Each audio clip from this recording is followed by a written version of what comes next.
July 13th, 2021. My name is Eric Haluzik with All Corners Home Inspections. This is an incomplete basement evaluation for this single-family home here in McMinnville, Oregon.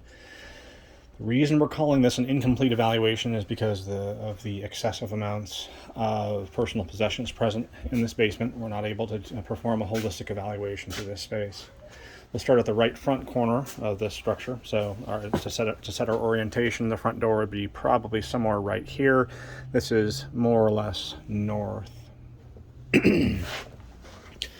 Have a couple of departures from plane, a vertical plane at the right side of the structure is canted outwards. You see less than workmanlike techniques used to both build as well as remedy challenges at these locations.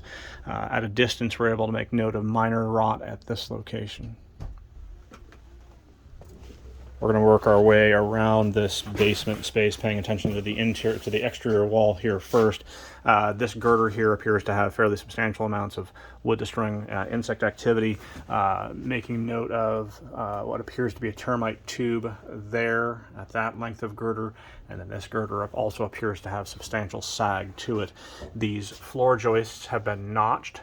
So you can see there is actually a notch right there. This is a compromised joist. This joist would have been designed to carry this load, and once you notch out for this wiring, this girder this joist essentially becomes just this tall rather than this tall. The girder at this location here, the midline girder at the rear midline behind the front girder, appears to have substantial sagging to the low point at the right-hand side, and we would consider that a fairly substantial structural challenge. Rim joist deterioration and a buckling rim joist at the right-hand side. There's no sill plate here. Really no way of tying down the structure to its foundation at that location. Lots of interior wiring, lots of electrical wiring present that's less than ideal. We have exposed active knob and tube at a variety of locations in the basement area. We're approaching the right-hand side door, where we're going to start making a note of substantial amounts of wood-destroying insect as well as rot activity.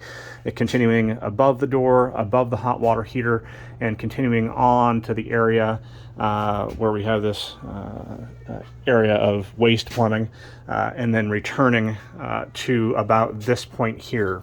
So lots of wood-destroying insect